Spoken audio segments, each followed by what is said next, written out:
반갑습니다. 홈미팅에서 이미 조금씩 진행이 되고 있었는데 이제 이 부분은 좀 전문적으로 진행을 해도 될 것 같아요. 시기상으로 지금 굉장히 많은 사람들이 지식도 높아졌고요.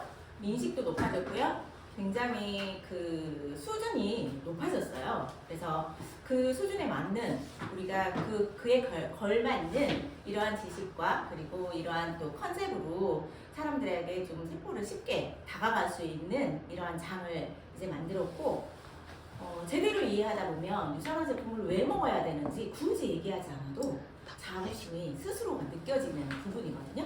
그래서 오늘은 그 중에 먼저 이제 그러면 세포에 관해서 우리가 좀 알아야 돼요. 그런데 세포라는 거는 먼저 이렇게 동물세포가 있어요. 동물세포. 그리고 얘는 어떤 세포예요? 아이고. 식물세포. 얘와 얘. 아까 세포성에서 보셨잖아요. 근데 식물세포와 동물세포 중에 유일하게 구별하는 거 한 가지. 모양이 어때요? 틀려요. 동그라미네. 얘는 변화예요. 자유자재로. 근데 얘는 변할까요? 식물세포 모든 세포를 보면 거의 비슷한 형태. 이렇게 세포벽을 갖고 있어서 세포막이 아니라 세포벽을 가지고 있어서 일정한 형태를 구성합니다. 그래서 식물은 웬만한 세포들은 거의 대부분 이러한 형태로 네모나고 좀 직각이고 이러한 세포벽을 가지고 있어서 이러한 형태입니다. 그래서 얘는 많은 세포의 변화, 모양이 바뀌지가 않아요. 그런데 동물세포는 어떻다고요? 굉장히 많이 변화가 돼요. 모양이 다 달라요. 세포마다. 근데 이거는 동그란 모양은 기본적인 모양이라고 생각하시면 돼요. 그런데 우리의 신경세포를 혹시 아시는 분? 신경세포 동그랗던가요? 아니 막이야. 찌찌찌찌찌찌. 굉장히 날카롭잖아요. 그리고 림프세포도 굉장히 막 모양이요. 걔네들은 납작하게도 됐다가 납작하게도 됐다가 동그랗게도 됐다가 다양한 모양을 변신할 수가 있어요. 그만큼 요 동물세포는 다양한 변화를 할 수가 있다라는 것입니다. 그래서 원형의 기본 모형은 원형. 원을 얘기할 때 여기 하나 물리로 들어가 볼게요. 그 중심점이 있어요. 중심점과 외곽의 어떤 이 장력, 인력을 활용해 모양이 변하는 거거든요. 그건 좀 깊은 내용이라 우리가 차차로 이 세포 건강 캠페인을 한 달에 한 번씩 주기적으로 계속 할 거니까 아마 10번째쯤 가면 이 세포가 막 변신하는데 우리의 일상생활에 많은 구조물들이 세포와 비슷하다는 것까지 아시게 될 거예요. 그거는 그 정도 가서 아시게 될 건데 오늘은 특히 동물세포에 관해서 더 자세하게 이렇게 겉에서 보기에는 이렇게 아무것도 없는 것 같잖아요. 그런데 얘가 세포예요. 근데 세포는 살아있는 생명체거든요. 그런데 그 안에 아무것도 없는 게 아니라 공간이라고 표현하거든요. 세포는 셀이라는 이 말 자체가 공간이라는 뜻이에요. 안식처라는 뜻이에요. 그래서 그 어원을 살펴보시면은 이 셀이라는 어원 안에는 안식처, 공간이라고 표현을 하고 있습니다. 그래서 하나의 세포를 우리가 얘기할 때는 공간에 안에 무슨 공간이 있다라는 거예요. 그런데 그 공간이 텅 비어 있는 게 아니라 딱 열어보니까 이렇게 많은 애들이 같이. 그래서 이 많은 애들을 뭐라고 표현했어요? 네, 세포 소기관이라고 표현했습니다. 그래서 하나의 세포는 다양한 소기관을 가지고 있어요.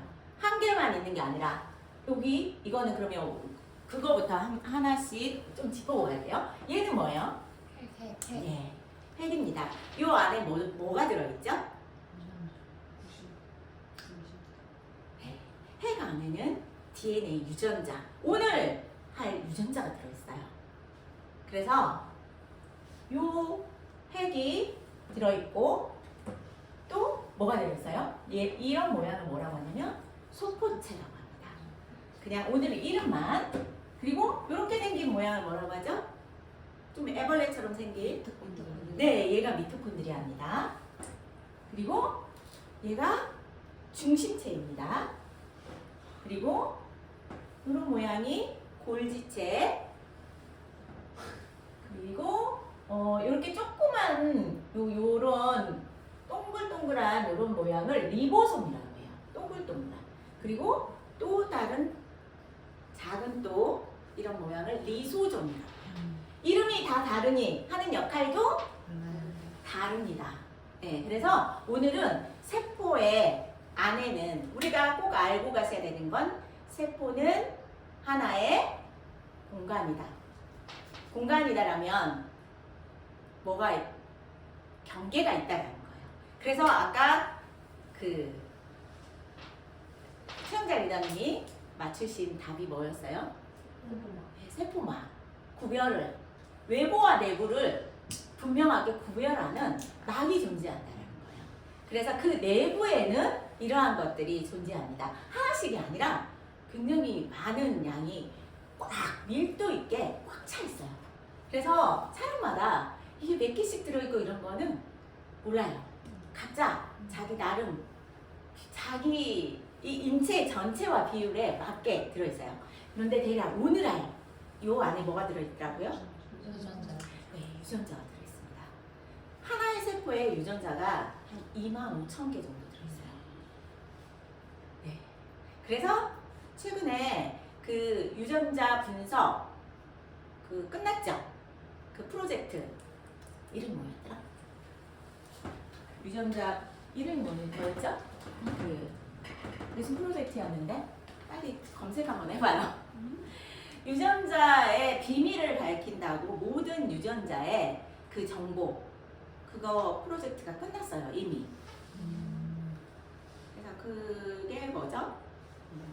무슨 프로젝트인데 이미 끝났다라는 거는 유전자의 모든 비밀이 풀렸고 그거에 관한 지식이 많은 사람들한테 이제 공개가 됐다라는 거예요. 그래서 중요한 건 세포 안에는 각각 네? 아니 유전자의 비밀 모든 유전자의 비밀 무슨 프로젝트였어? 이거 전 세계적으로 되게 유명한 프로젝트였어요. 네, 나중에 이거 수업 끝나고 강의 끝나고 각자 찾아주셔서 올려주세요. 네, 유전자의 무슨 네, 게놈 프로젝트입니다. 지금 아니 지금. 네, 지놈이든 게놈이든 상관없어요. 네. 게놈처럼 말을 세게 하지 않을게요, 발음은. 네, 게놈 프로젝트가 끝났어요. 유전자의 비밀이 풀렸단 말이에요. 그런데 중요한 건 오늘 이 세포 안에는 25,000개 정도의 유전자가 들어있어요. 그래서 그 유전자의 정보에 의해서 우리는 많은 사람 유전적인 문제야. 그러면 어떻게 해요? 많은 사람들이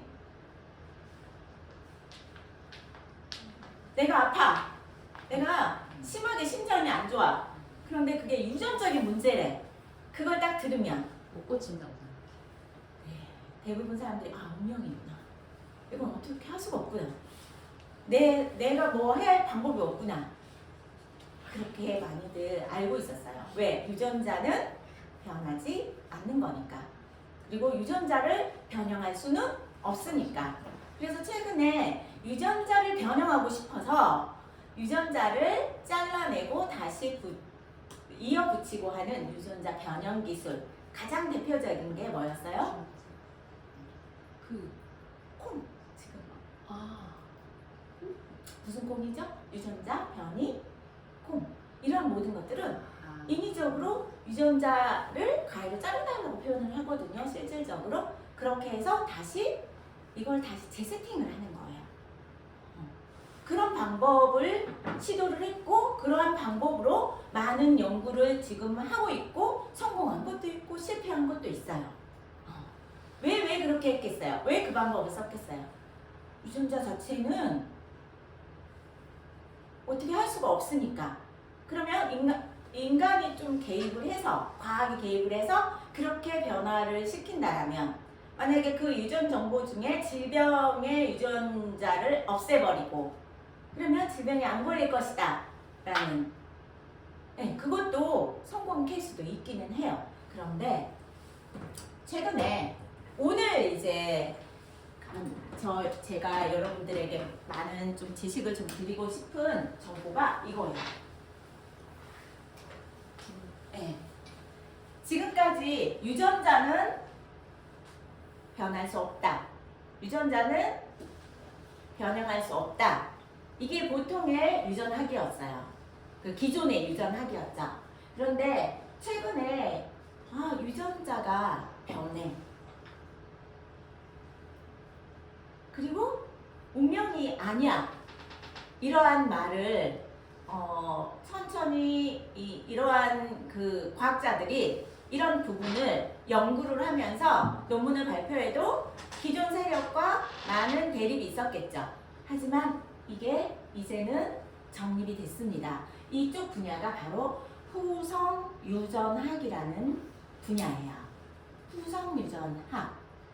후성유전학의 대표적인 정의가 뭐냐면 저도 이렇게 써왔습니다.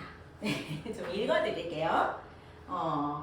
DNA의 염기 서열은 변화가 없지만 유전자 조직의 변화를 생기게 할 수 있는 어떤 기전이에요. 그래서 DNA를 바꾸지 않고도 유전 현상을 변화시킬 수 있는 방법이 있다라는 거예요. DNA를 변형하지 않고도 유전자 형질을 바꿀 수 있다. 그러면 기존에는 유전자 형질은 절대 못 바꿔. 이걸 D 없는 거죠. 그러면 어떻게 그게 가능한 건데? 그 가능하게 하는 게 바로 이놈들이에요. 에피게놈이라는 후성 유전체라는 이걸 에피게놈을 찾아보시면은 사전에 후성 유전체라고 해석이 되어 있을 겁니다. 그래서 오늘은 이 후성 유전체에 관해서 제대로 한번 해보도록 하겠습니다. 왜 안 되지? 내리는 꽂으셨어요? 내렸나? 테스트.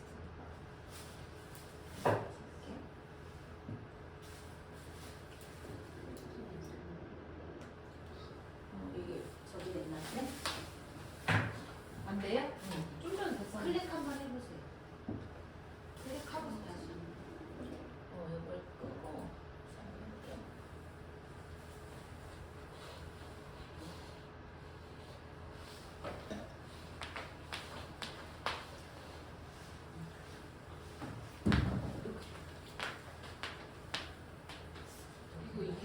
이걸 눌러줘야죠. 그거 누르는 거지? 눌러 다시. 다시 한번 거기 좀 여기 밑에 좀 눌러주세요. 슬라이드 쇼. 슬라이드 쇼를 아까 해놨더니 다시 눌러. 네, 이제 해볼게요. 예, 요놈이에요, 요놈.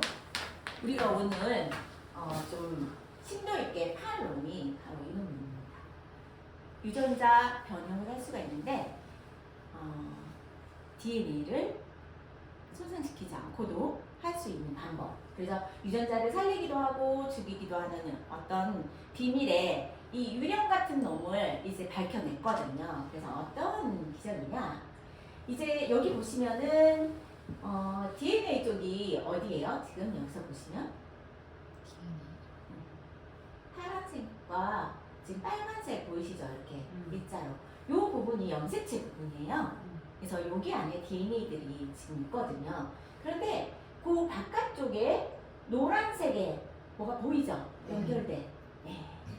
요 부분을 잘 그림을 보시고 이제 진행을 해볼게요. 먼저 유전학이란 하면서 우리의 아까 세포수가 60쪽에서 100쪽인데 그 안에 유전자가 몇 개? 한 개당 2만 5천 개 정도의 유전자를 가지고 있어요. 그럼 어마어마한 유전자를 다 가지고 있는데 각 세포마다 기본적으로 종이 같으면 유전자는 같을까요? 틀릴까요? 종이 같으면 네, 같아요. 같아요. 거기서 먼저 종을 구별하는 기준이 유전자의 그 개수라든지 서열이라든지 이런 걸 보고 있거든요. 그런데 사람이라면 우리 예전 배우자 46개 23쌍 네. 이 유전자가 사람의 유전자입니다. 이거 중에 하나가 뭐 부족하고 그러면 이는 이거 뭐 어쩌고 저쩌고 배운 적 있잖아요. 네. 그러면 사람이라면 모든 사람의 유전자가 다 같아야 돼요? 틀려야 돼요? 네, 같아요. 같아요. 그런데 제가 아까 처음에 세포를 이렇게 보여드리면서 동물 세포 중에는 세포의 모양이 다 다르죠. 네, 모양은 다 다른데 그러면 이 각각의 세포들의 유전자, 그 안에 있는 유전자는 같을까요? 틀릴까요? 같아야 돼요. 같아요. 실제로. 모양은 다 다른데 유전자가 같아요. 유전자가 다르면 사람이 아니에요. 그런데 왜? 우리 간 조직하고 위 조직하고 눈 조직하고 다 같나요? 다 다르죠. 뭔가 달라졌다는 거예요. 뭘로 인해서 이게 달라졌지? 그 안에 유전자의 변형을 뭘로 하지? 처음에 줄기세포는 다 같다라는 이론이 맞는 거예요. 맞아요. 그런데 이게 분열이 되면서 세포의 세포가 계속 분열하면서 그 세포의 이름이 자꾸 세포 변형이 아니라 하면서 그 변화되는 그 원인이 뭘까? 그 원인이 뭘까?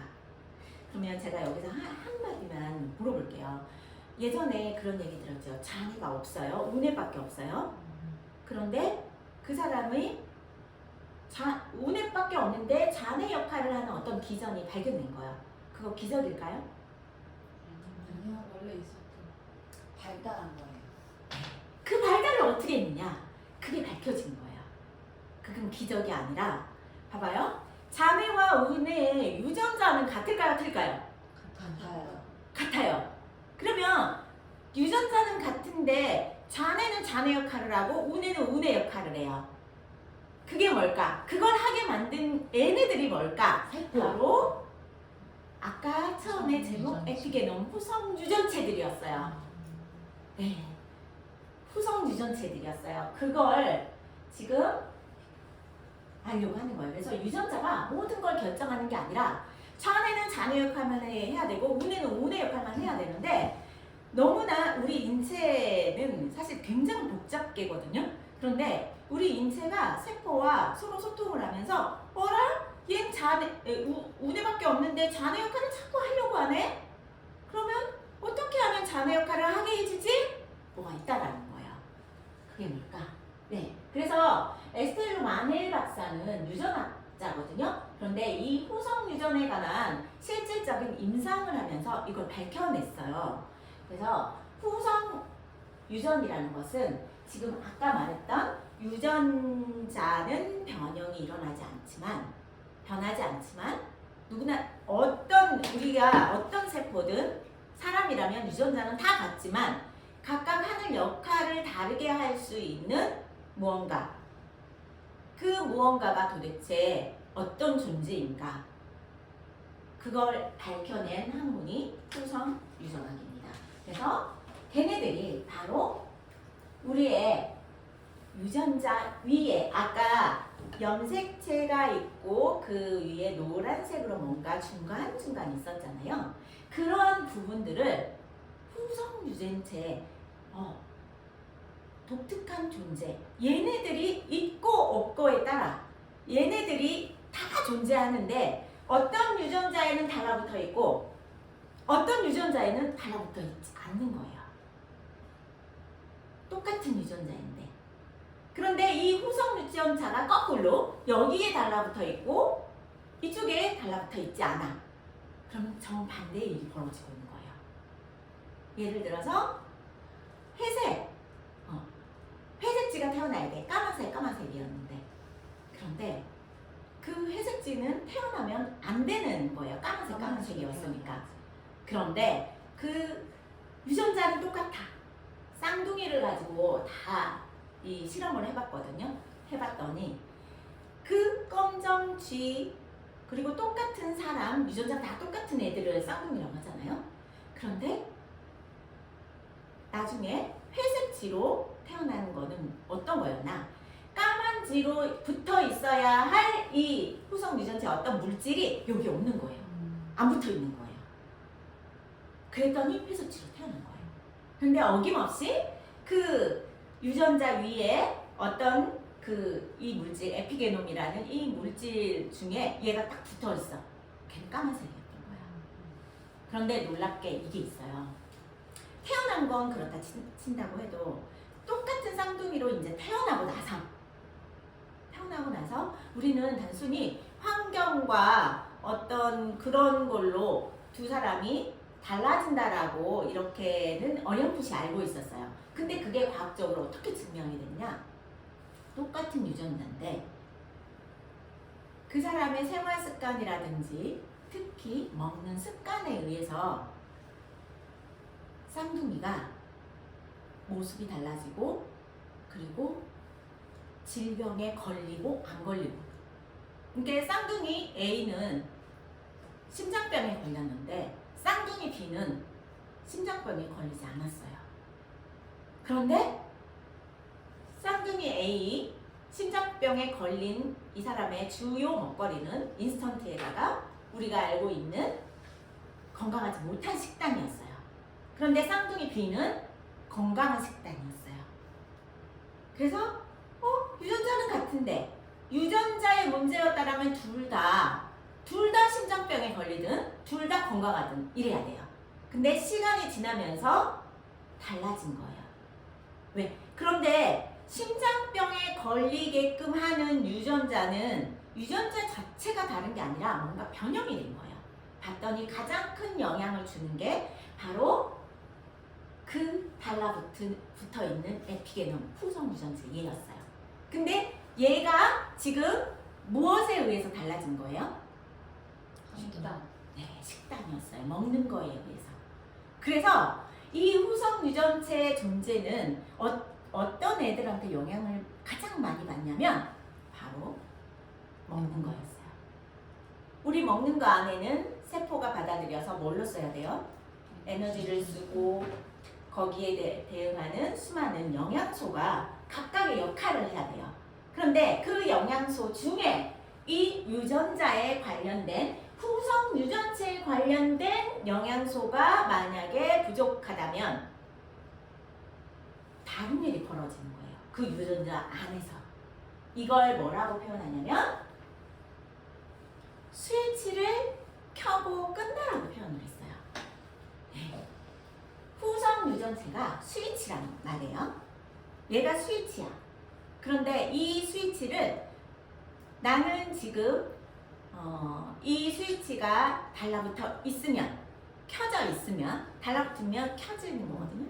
그럼 여기서 아세틸기 메틸기라고 나오는 대표적인 이걸 가지고 켜고 끄고 하는데 이거에 관한 부분은 과학자들한테 그냥 맡겨요. 너무나 복잡한 다양한 어마어마한 아직도 연구 중이니까 아직도 바이러스계는 연구 중이고 계속 진화도 하고 이 생태계는 변화하잖아요.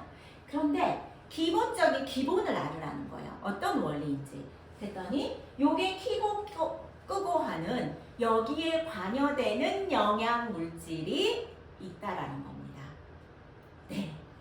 그래서 그 영양 물질에 의해서 유전자가 만약에 스위치가 켜져 있으면 이 유전자는 현재 이 유전자가 자기 일을 하는 거예요. 그런데 스위치가 꺼져 버렸어요. 그러면 그 유전자는 없는 거나 마찬가지인 거예요. 아까 자뇌와 우뇌 중에 자뇌 역할을 할 때는 이 스위치가 꺼져 있어야 돼. 그리고 우뇌 역할을 할 때는 얘가 켜지고 얘가 꺼야 돼. 그런 부분을 누가 조절한다고요? 후성 유전체. 후성 유전체 영양 결국 거기에 연결을 시키라는 거예요. 왜 우리가 지금 영양제를 먹어야 되고 왜 우리가 뉴트리밀이 계속 업그레이드가 되고 우리의 유산화 영양제가 계속 업그레이드 되고 이게 생명공학 분야가 왜 생명공학 분야인지 정확하게 알려주는 분야예요. 예전에 기본적인 그 유전학 쪽에서는 신경학 쪽이죠. 그쪽에는 그쪽 부분에서는 이 설명을 그때는 안 받아들였죠. 근데 점점점 이 부분을 받아들이고 이게 굉장히 중요한 역할까지 해요. 나중에 미토콘드리아 들어가고요. 그리고 면역학 쪽 들어가면 우리의 뇌세포가 저번에 말씀드린 마이크로글리아라든지 이런 부분까지 다 연결이 된다면 영양의 부분이 굉장히 중요하다는 것을 우리는 잊어버리면 안 돼요. 그리고 이걸 사람들에게 알려야 되고요. 이런 부분을 내가 뭐 자세하게 설명하지 못하지만 이미 과학자들은 그 연구를 해놨고 어떻게 하면 우리의 건강한 유전적인 부분까지도 계속 결국 유전을 얘기할 때 뭘 얘기하는지 아세요? 우리가 그토록 갈망하는 늙고 싶지 않는 거, 노화 방지. 텔로미어 얘기 들어보셨잖아요. 텔로마이저라는 이런 부분에 그런 영양소 그 부분을 작동하는 기전도 결국 영양소였어요. 네, 거기까지 지금 가고 있는 거예요. 그래서 오늘 이 선물을 특별하게 준비한 이유도 그래서 그런 이유예요. 그러면 이런 영양소는 어떻게 무엇인가 이게 알고 싶은 거잖아요. 그런데 이런 모든 걸 다 알고 그걸 요거 그러니까 내가 예를 들어서 좌뇌는 요거, 우뇌는 요거 딱딱딱 이렇게 할 수가 없어요. 왜? 전체는 서로 밀접하게 연결이 되어 있고 심지어는 봐봐요. 우리 몸이 스스로 필요로 한다라고 하면 좌뇌가 없는데도 우뇌 역할을 하고 갑상선이 분명히 없는데도 갑상선 호르몬을 만들어내고 이러한 기전이 전체와 어떤 연결성을 가지고 또 다른 일을 하기 때문에 그래서 일반 병원에서 약으로 이걸 하나하나 한다는 건 정말 사실 불가능해요.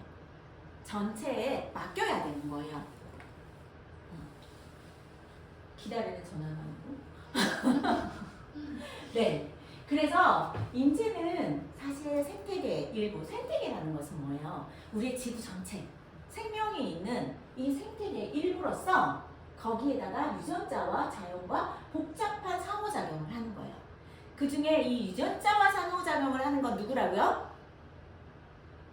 후성 유전체, 영양, 물질. 그래서 이런 물질을 저번에 제가 그 영상 보여드렸잖아요. 뭐 단백질 칵테일 다양한 이름으로 막 지금 설명을 하고 있어요. 뭐 우리의 그 뉴트리션 서플리먼트 같은 것은 NF, 뭐 ER, 뭐 어떤 물질, 뭐 그런 다양한 물질이지만 그건 일부예요. 굉장히 많고 좀 더 복잡하고 디테일하게 들어가면 그걸 다 맞추려고 한다면 사람은 아마 제가 보기에는 미칠 것 같을 것 같아요. 스스로 어떤 조절하는 신의 영역 어떤 영역이 분명히 있다라는 것 같아요. 그 부분은 그 조절하고 균형과 비율을 맞추는. 그래서 여기서 복잡한 상호작용 이게 바로 소통이에요. 우리가 말하는 세포와 세포 사이의 어떤 소통와의 이 인텔리전스 기술은 그 근본이 여기 있다라는 걸 잠시 조금의 팁을 드리고자 이 시간을 마련한 거예요. 그래서 그 상호작용하는 영양들은 정말 많아요. 그런데 우리가 얘기하는 항산화 물질이라든지 나쁜 물질을 제외한 거의 모든 영양 물질의 균형과 어떤 이런 비례의 문제예요. 그래서 그냥 조금 일례를 몇 개를 가져와 봤어요. 이 질병에 관련된 직접적인 지금 현재 임상과 많은 연구가 끝난 여기 보시면은 녹차 추출물, 라스베라트롤 너무 많이 들었죠. CU100이 들어있는 커큐민, 설프라반, 그 십자 이런 그 식물들 있잖아요. 그 성분, 셀레늄, 엽산 이러한 물질들 보면 실성 파이토케미칼이 이 호성 유전체 조절 물질들인데 이것들은 계속 이제 진행이 또 되고 있어요. 그런데 이런 물질의 균형과 비율적인 부분 그리고 가장 중요한 건 세포에 인식하는 독성의 문제 호르몬과 연관되지 가장 연관이 적게 하는 어떤 이런 다양한 어떤 문제점들을 해결해 가면서 계속 연구 중이에요. 그래서 지금 유산화가 제가 이렇게 유산화가 뭐 단백질, 거기 단백질 칵테일이라고만 설명이 되어 있지만 단백질 전체가 아니란 그 의미가 칵테일이잖아요. 칵테일은 뭐예요? 술 종류 중에 서로 섞어서 네, 최상의 시너지의 어떤 효과를 내는 술이 칵테일이에요. 네, 그러면 여기 보면 유산화 같은 경우도 단백질, 탄수화물, 지방 다 고급이면서도 또 비타민, 미네랄, 다양한 항산화 영양소를 같이 가지고 가고 있고 최근에 유산화의 프로틴이 확 바뀌었죠. 네. 바뀐 여기 보시면 조금 느낌이 오실 거예요. 아, 이런 성분들이 조금씩은 어떤 기준으로 들어가 있는지는 나는 모르겠어. 그리고 거기까지 파고 싶지 않아. 나는 이러한 걸 가지고 사람들과의 관계성과 이걸 더 집중을 하고 싶고 하지만 기본적인 맥락은 어떤 흐름으로 가져가는지 그리고 남보다 더 빠르게 어떤 이런 부분은 숙지를 하고 가시는 게 좋아요. 네. 그리고 이런 부분을 우리나라에서도 항성주의 이론 같은 경우도 하고 있어요. 연구를 하고 있어요. 그리고 또 다양한 신생 많은 회사들이 하고 있어요. 하지만 유산화만큼 기본적인 베이스 세포 단위로 깔려 있기 때문에 그 연구의 그 깊이가 달라요. 깊이가 다르다는 거예요. 근데 이미 하고 있는 것도 굉장히 많아요. 대신 그 진짜로 제대로 연구하는 부분에서의 제품들은요 허접한데 엄청 비싸요. 이런 말을 해도 되나? 네. 네. 저 이거 사진 한번. 네네. 앞에 거. 앞에 거. 네. 봤어요?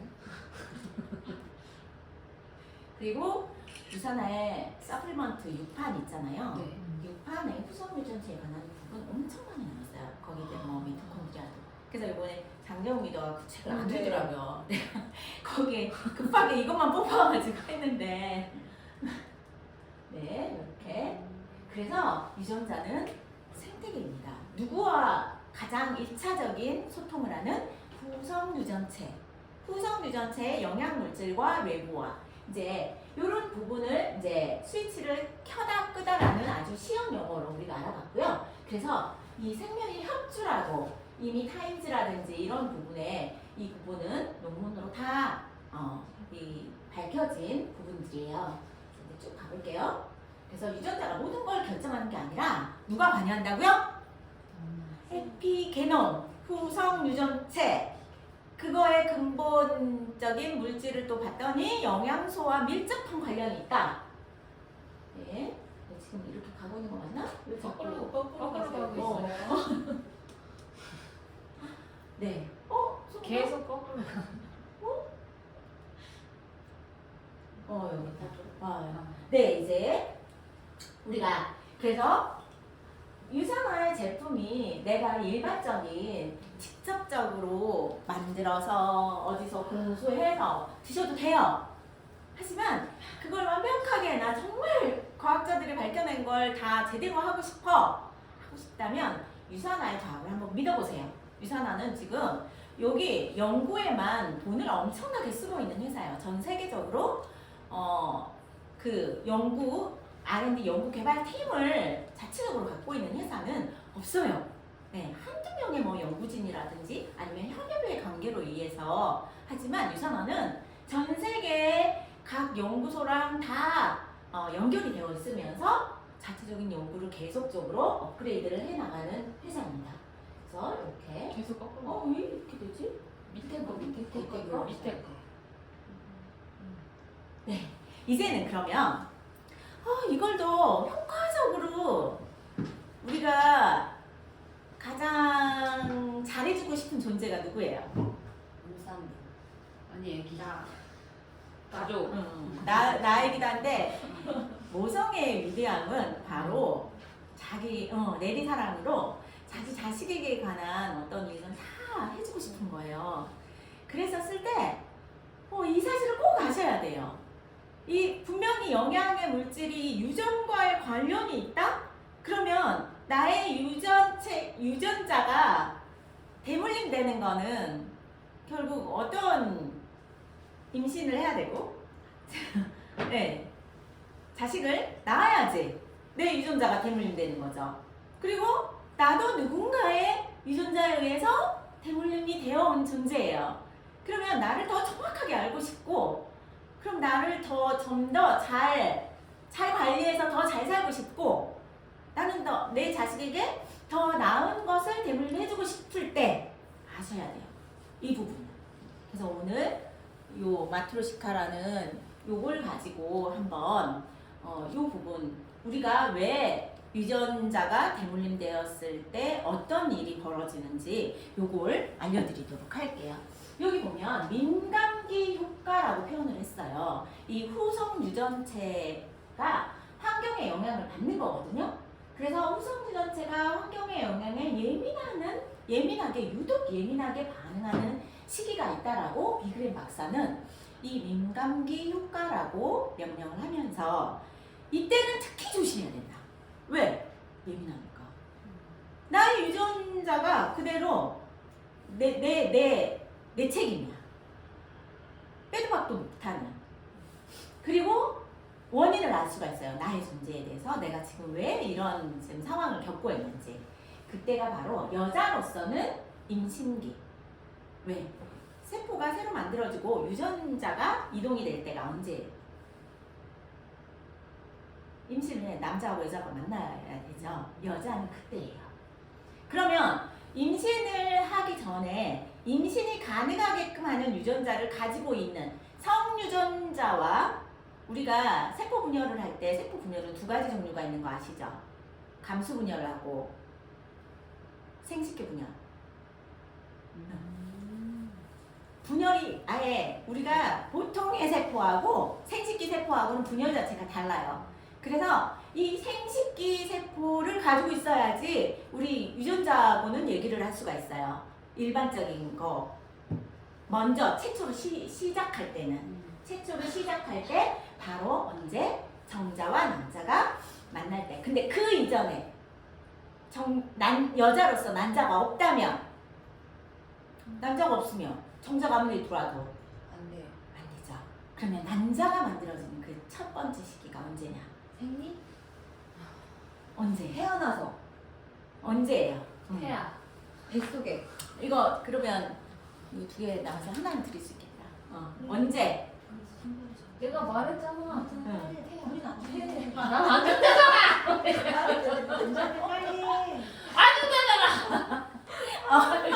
알았어요. 우리 빨리 하라고 저기 계세요. 태아. 왜 태아이겠어요? 보여줘 봤나? 왜 태아이겠어요? 여기서 태아이면 또 다른 중요한 문제가 하나가 또 생겨요. 태아이면 보세요. 여기 내가 임신을 했다 쳐? 그러면 여기 태아.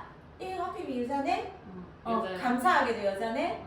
네. 하필이면? 아니 내가 다시 태어나면 정말 남자로 태어나고 싶어. 알겠어. 민경이네. 민경이네. 그래서 민경이의 이 태아 안에는 난자 세포를 갖고 태어날까요? 안 갖고 태어날까요? 갖고 태어나요. 네, 정답입니다. 그러면 1대, 2대, 3대. 3대입니다.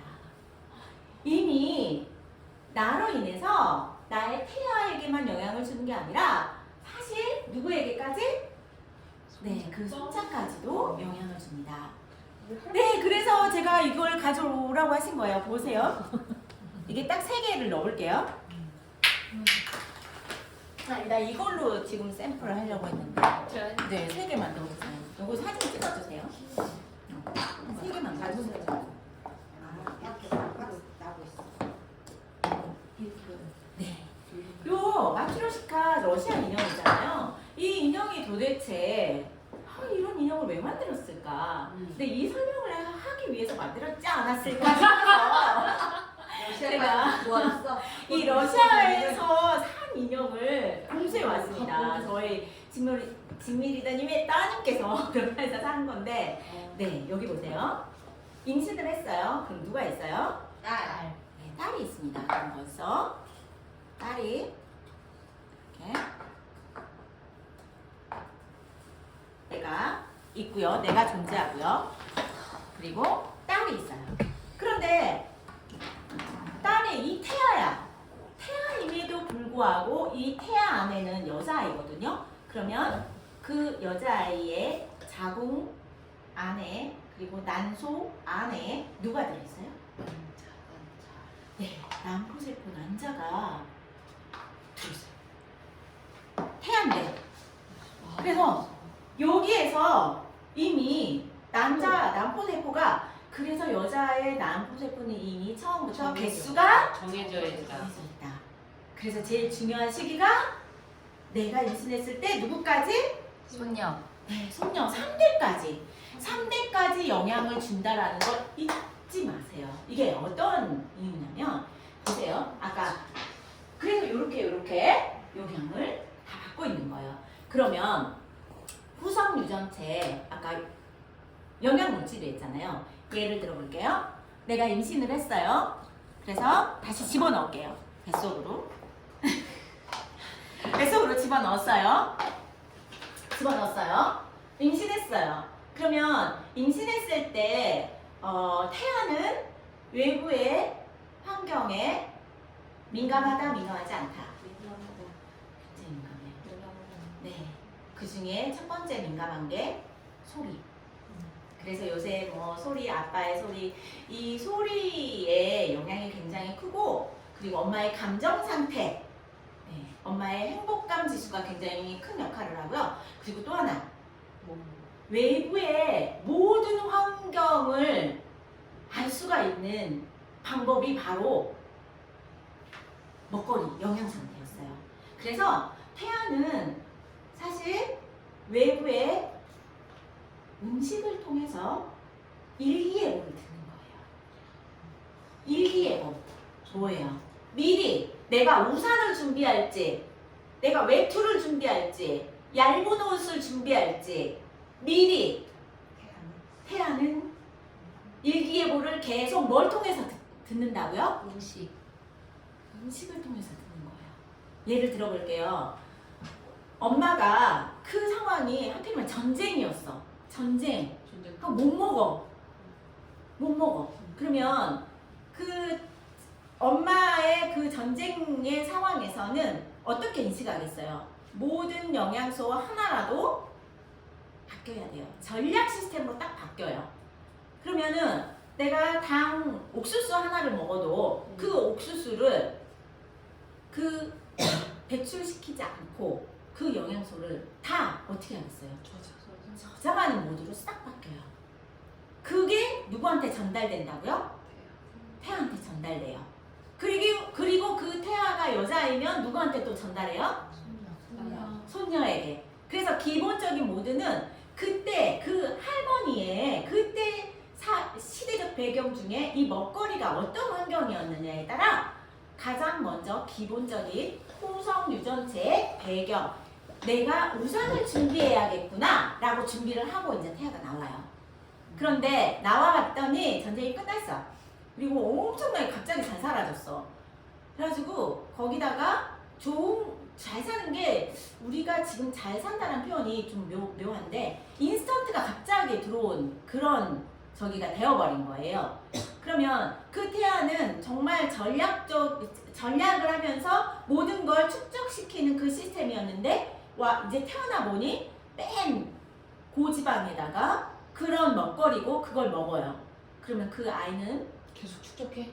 계속 축적을 해서 나중에 심장병하고 당뇨나 만성질환에 걸릴 확률이 굉장히 높다라는 이미 그게 다 끝난 거예요. 검증이 됐다고요, 지금. 네. 그래서 그런 환경이라면 그 초기에 어떻게 엄마가 임신을 했었던 그 상황하고 서서히 어떻게 바꾸어주고 너무나 많은 그런데 또 반대로 고지방과 이런 게 풍족한 그 태아였어요. 그랬다가 너무나 또 전략 모드로 하면 또 안 되겠죠. 그래서 그 균형과 스스로의 비율은 몸이 알아서 또 할 수 있도록 적정한 최선의 근데 건강의 후성 유전체와 질병의 후성 유전체는 따로 있다는 건 사실이에요. 그러면 그 기아인 상황에 일기예보를 들은 태아가 태어나가지고 질병의 후성 유전체 물질을 막 만들어내는 그런 영양을 먹으면, 그런 나쁜 고지방이나 이런 걸 먹으면 급격하게 더 나빠진다라는 거예요. 그래서 지금 이 부분은 이미 이 민감기의 시대에는 민감기 이 시대에 임신 때 여자분들은 이걸 아셔야 된다는 거예요. 그래서 제대로 어떤 영양소를 먹어야 내 태아의 3대까지. 그러면 남자는 죄가 없냐? 남자도 죄가 있죠. 왜? 남자와 여자의 우리는 23쌍 남자 거, 23쌍 여자 거 받았잖아요. 거기 위에 있는 그 유전자들을 또 조절할 수 있는 남자의 민감기 효과는 바로 언제냐?